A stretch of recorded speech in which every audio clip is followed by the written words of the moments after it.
आज की साखी शुरू करने से पहले आज की शिक्षा उन लोगों के लिए है जो लोग संतों और गुरुओं की निंदा करते हैं। ऐसे लोगों को गुरबानी कहती है।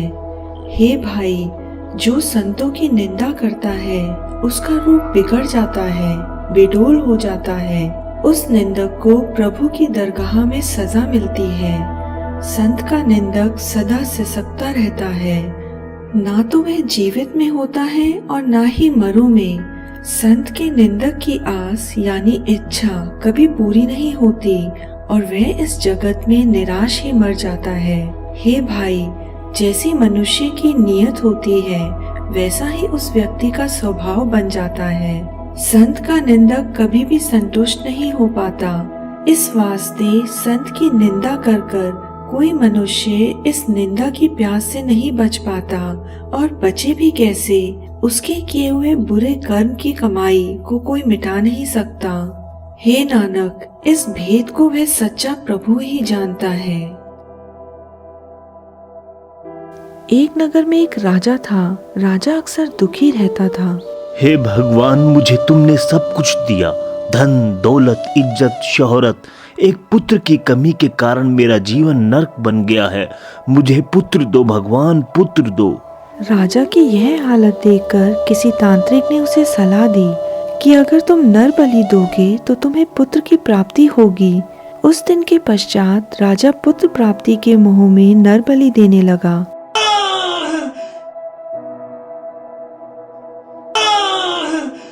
उस नगर श्री गुरु नानक देव जी पहुँचे। गुरु जी का दिव्य रूप और भजन सुनकर लोग उनके पास आने लगे। हे महाराज, हमारा पूरा नगर डर के साए में जी रहा है। तुम लोगों को किससे डर है?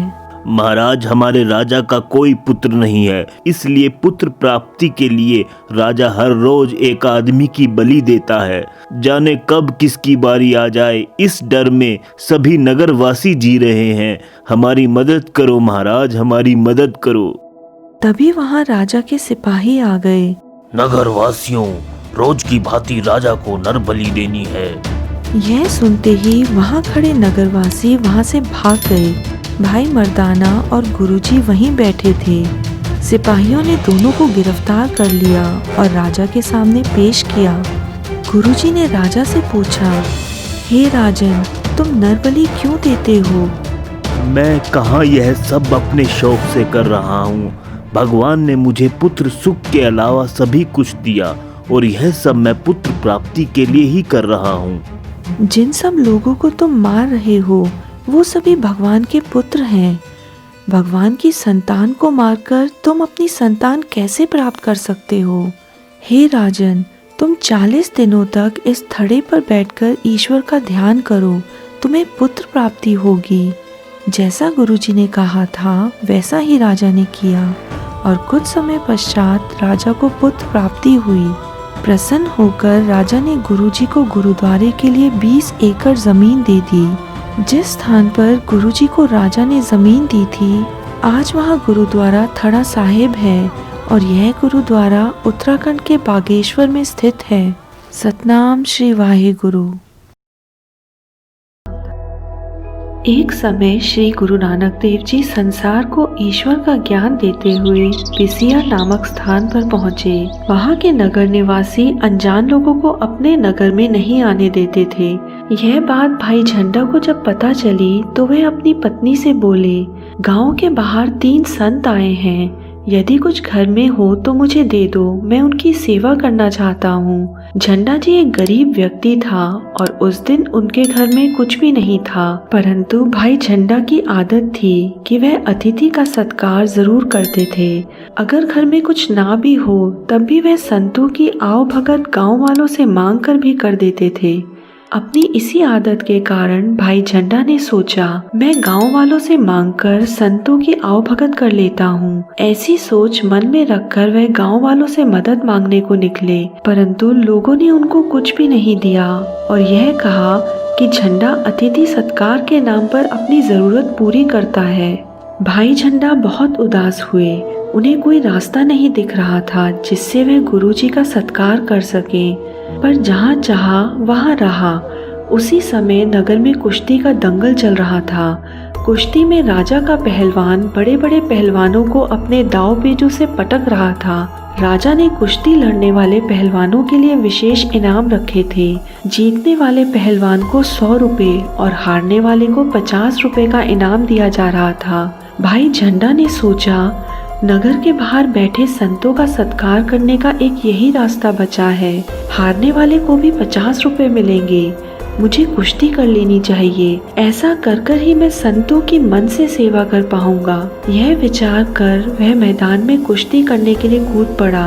पहलवान ने उसे बड़ी उत्सुकता से देखा और पूछा, क्यों भाई, तुम तो पहलवान नहीं लगते, तो कुश्ती करने क्यों आए हो? भाई झंडा बोले, पहलवान जी, नगर के बाहर संत आए हैं और उनकी सेवा सत्कार करने के लिए मेरे पास पैसे नहीं हैं। यहाँ पर हारने वाले को भी पैसे मिल रहे हैं। उस धन से मैं संतों को भोजन करवाऊंगा। यह सुनते ही पहलवान का मन भी पसीज गया और वह जान गया कि यह तो कोई परमेश्वर का भक्त है। अब पहलवान ने लंगोट कसकर कहा, भाई झंडा, आओ मेरे साथ कुश्ती करो। तब भाई झंडा भी तैयार हो गए।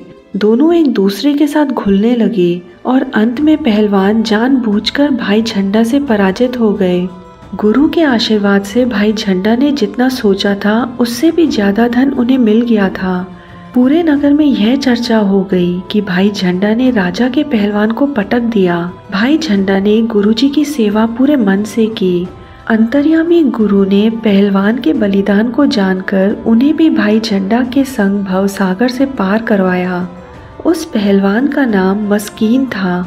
तब गुरुजी ने एक शब्द का उच्चारण किया, जो शब्द श्री गुरु ग्रंथ साहिब अंक 278 में है और जिसका अर्थ है, मस्कीन का अर्थ होता है गरीब या नरम स्वभाव वाला व्यक्ति। गुरुजी कहते हैं ऐसा व्यक्ति हमेशा सुखी रहता है, परंतु हे नानक, बड़े बड़े अहंकारी मनुष्य हैं जो अहंकार में गल जाते हैं, यानी नष्ट हो जाते हैं। सभी को आशीर्वाद देकर गुरुजी अपनी अगली यात्रा पर निकल गए। सतनाम श्री वाहे गुरु।